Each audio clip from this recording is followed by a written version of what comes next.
धारा हो या वेगवती नदी या महासागर, यदि उसे पार करना है तो उसमें उतरना ही होगा। केवल बाहर बैठकर उसे निहारने से कोई कार्य सिद्ध नहीं होता। यदि नाव ना हो तो लहरों से लड़ना होता है, धारा से टकराना होता है। यदि तैरना सीखना है तो डूबने के भय से उभरना होता है। यही जीवन है। ठीक इसी धारा, नदी, महासागर की भांति हमारे जीवन में हमारे समक्ष संघर्ष आकर खड़ा हो जाता है। फिर हम सोचने लगते हैं कि इससे पार कैसे पाएं। हम सोचते हैं कि ये स्वयं समाप्त हो जाए, परंतु संघर्ष या संकट स्वयं समाप्त नहीं होते। उन्हें समाप्त करने के लिए उनसे जूझना पड़ता है। इसलिए संघर्ष से बचना श्रेयस्कर नहीं। जीवन में आगे बढ़ने के लिए आपको संघर्ष का सामना करना होगा।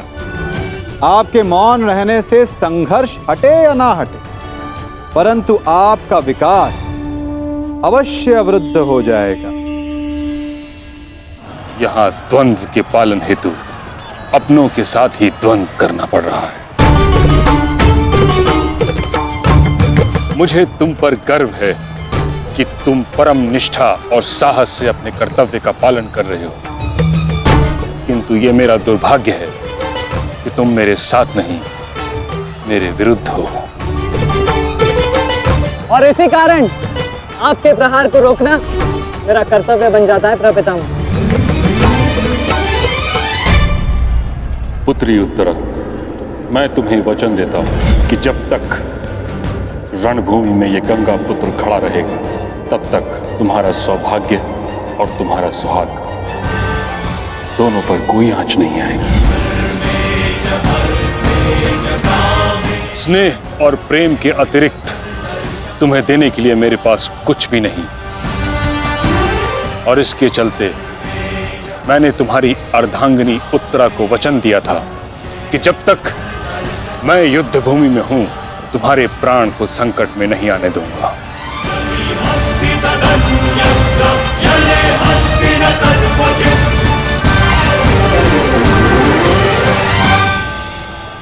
ये क्या कह रहे हैं पितामह?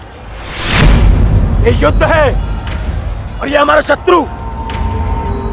इसकी रक्षा नहीं करनी है, आपको इसका वध करना है। मुझे भली भांति स्मरण है दुर्योधन कि मुझे क्या करना है और क्या नहीं। तुम्हारी ओर से युद्ध करना मेरा कर्तव्य है, परंतु किसका वध करना है और किसका नहीं, यह मेरा निजी अधिकार है। पितामह, यदि आप इसी प्रकार पांडवों के मोह और वचनों से बंधे रहेंगे तो हम ये युद्ध हार जाएंगे पितामह। और यदि ऐसा हुआ तो उसके दोषी केवल आप और आपके ये वचन होंगे। मेरे सामने से चले जाओ पुत्र। क्षमा कीजिए प्रपितामह, जिस प्रकार मेरे प्रति आपका प्रेम भाव आपको मुझ पर आक्रमण करने से रोक रहा है, उसी प्रकार मेरे परिवार के प्रति ये मेरा कर्तव्य है कि मैं आपको आगे बढ़ने ना दूं। मैं तुमको क्षति नहीं पहुंचा सकता पुत्र, परंतु इसका अर्थ ये नहीं कि मैं आगे नहीं बढ़ सकता। सारथी,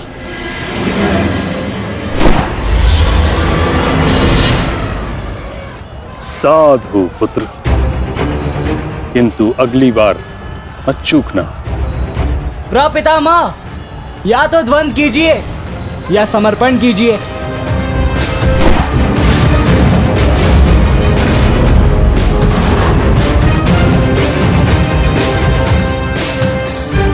बस करो पुत्र।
मुझे रोक पाना भी सरल नहीं है पितामह। उत्तम अभिमन्यु, अति उत्तम।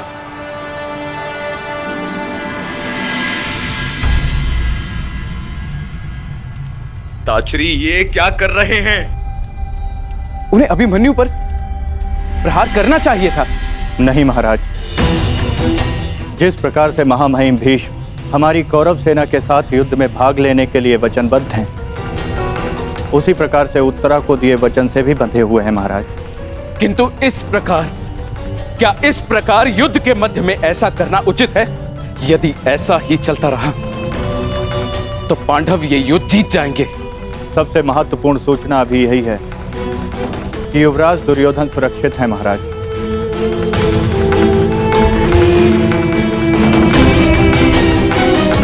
और राजकुमार अर्जुन उनकी ओर बढ़ रहे हैं महाराज।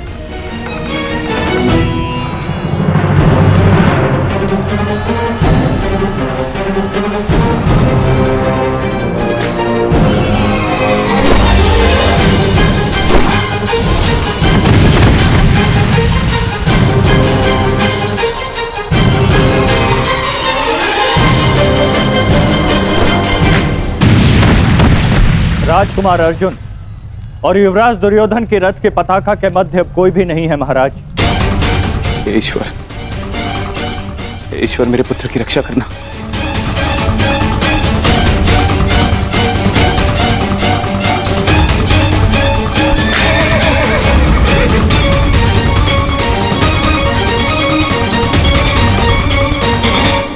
इसीलिए मैं पितामह के स्थान पर कर्ण को चुन रहा था मामाश्री। इसीलिए मित्र कर्ण इनके भांति वे पक्षी युद्ध तो नहीं लड़ता। इनसे नहीं होगा मामाश्री। हमारे और बाकी महारथी कहां है?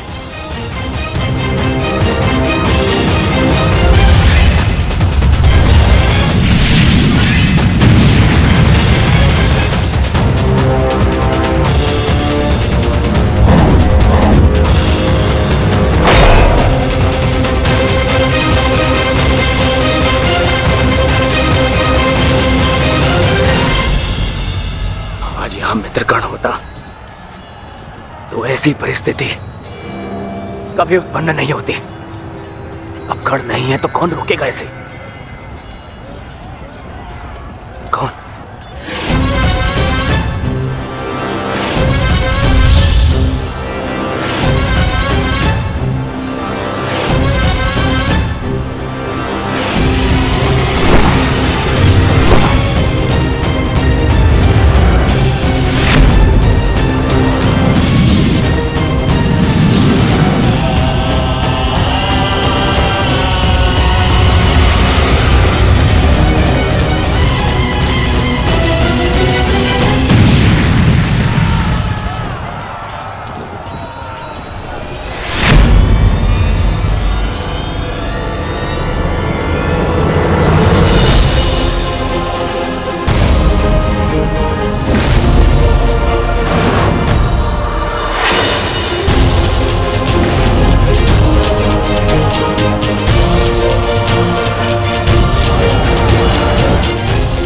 मेरे मार्ग से हट जाओ विष्णु। आप भूल रहे हैं महारथी, मैं उस वीर का अंश हूं जिसका रोम रोम आपको परास्त करने में सक्षम है।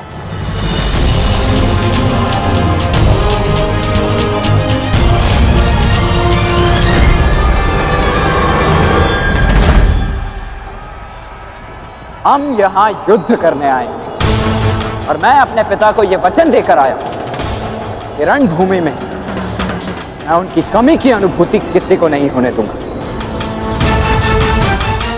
मेरे मार्ग से हट जाओ विष्णु। मैं तुम पर प्रहार नहीं करना चाहता और ऐसा करने के लिए मुझे विवश मत करो।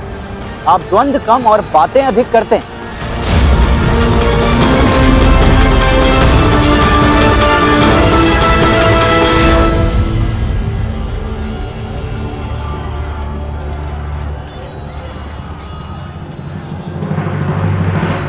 पार्थ, यदि तुम इस युद्ध को आज ही समाप्त करना चाहते हो तो एक बात का स्मरण रखना, सूर्यास्त्र होने में बस कुछ ही समय शेष रह गया है। अपने सामने खड़ी बाधा पर प्रहार करो पार्थ।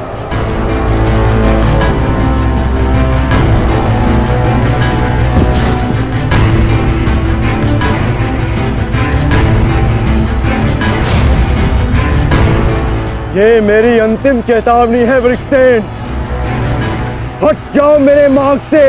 चेतावनी देने में समय व्यर्थ मत कीजिए,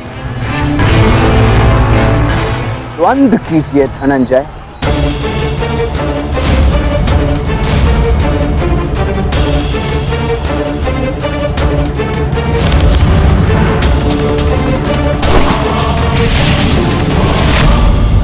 वृषसेन,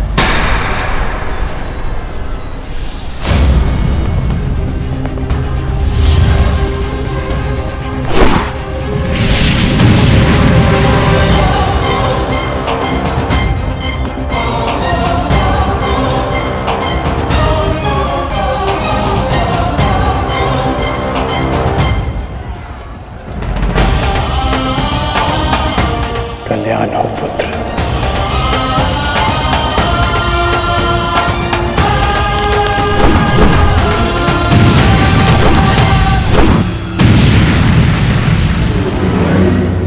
तुम्हारा पुत्र तुम्हारे ही भांति कुशल योद्धा है कर्ण।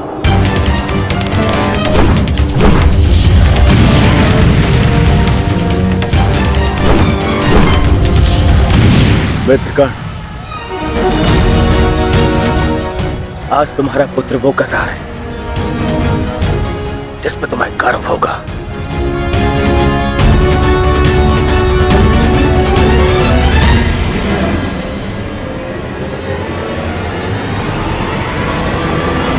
शीघ्रता करो पार्थ, सूर्यास्त्र में बस कुछ ही समय शेष है।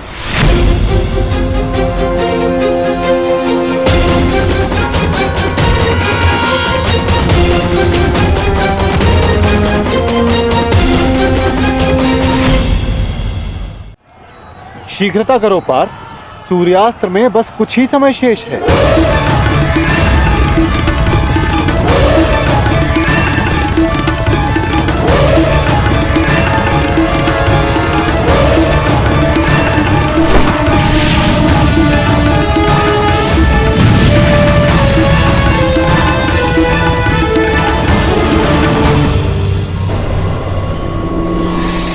ये पर्वतास्त्र है पुत्र,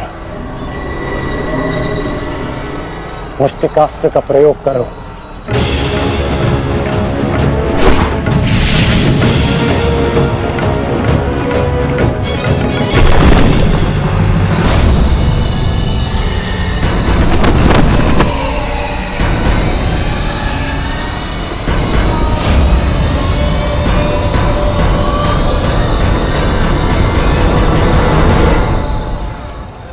सूर्यास्त होने वाला, ध्वज को कैसे जीते? कुछ क्षण और मामा श्री, सूर्यास्त होते ही इन पांडवों का विजय का स्वप्न भी अस्त हो जाएगा। क्या होगा यदि तुम अपनी इस मूर्खता को एक छल में परिवर्तित कर दोगे तो क्या हो जाएगा? वज्रव्यूह की विशेषता क्या है दुर्योधन? प्रहार, केवल प्रहार, परंतु रक्षा में असक्षम। जरा देखो दुर्योधन, सभी योद्धा अपने राजाओं के साथ आक्रमण में व्यस्त हैं।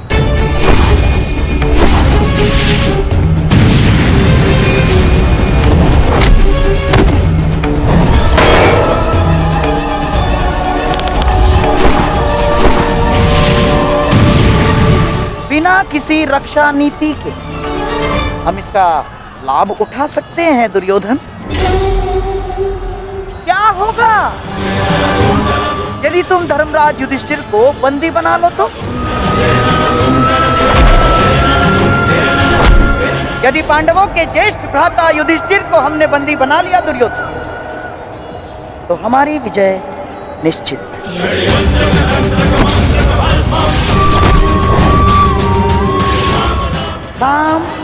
दाम दंड भेदे अस्माकं विजयं निश्चितम्। अस्माकं विजयं निश्चितं दुर्योधन। आपका विचार उत्तम है मामाश्री।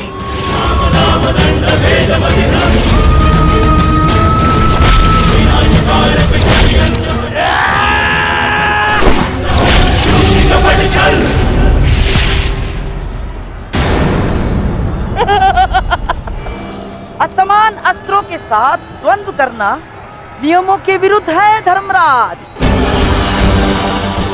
स्मरण है ना आपको?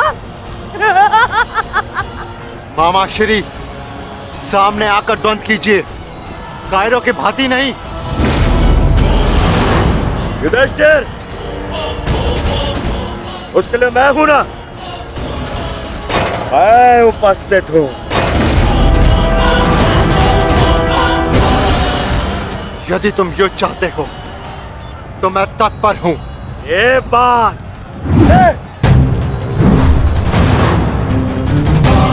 परंतु स्मरण रखना,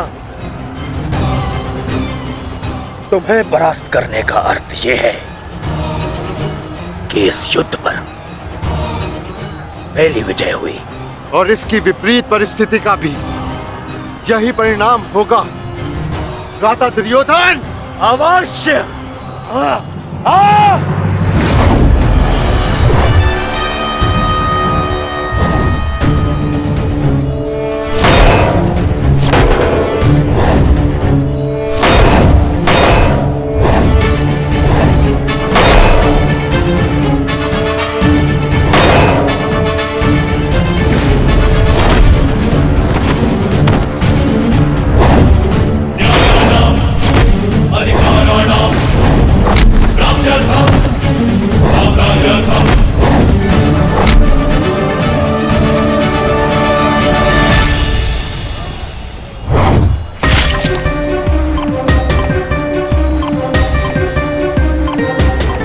साधु पुत्र, साधु।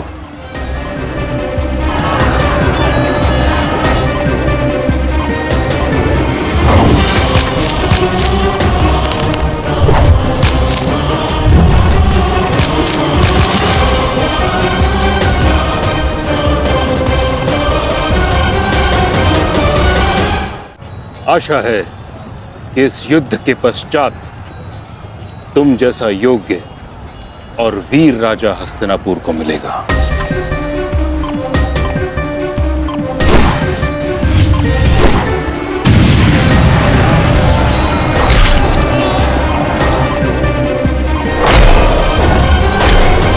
अरे अरे अरे सहदेव, कहाँ चल दिए? शुभ कार्य करने जा रहे हो ना? मामा श्री का आशीर्वाद नहीं लोगे? आओ प्रणाम करो।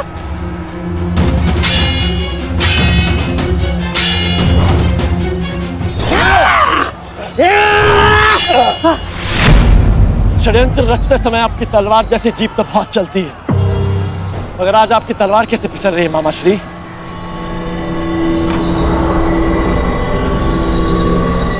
नहीं दुर्योधन, वो क्या है ना सहदेव, हर वस्तु अपने समय से चलती है।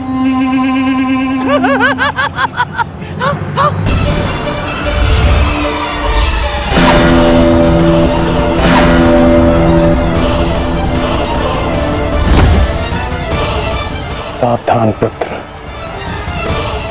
अब तो पहाड़ आएंगे।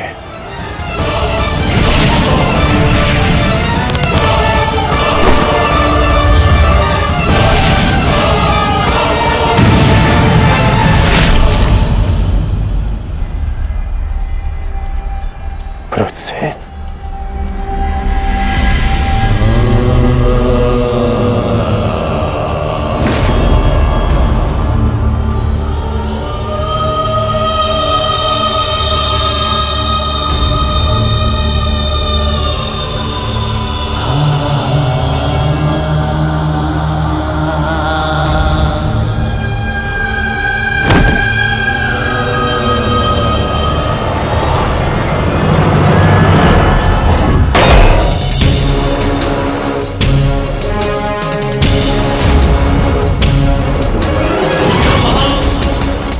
कोई जाकर उस पताका को ले आओ। दुर्योधन मेरे साथ युद्ध में व्यस्त है। जाओ।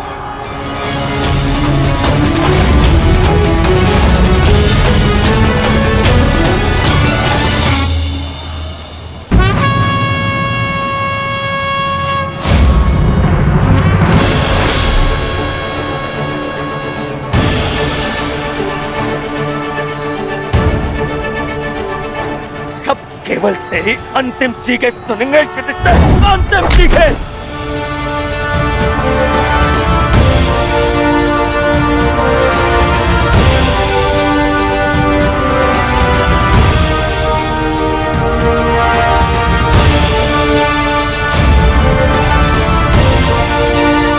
अरे कोई रोको उस बालक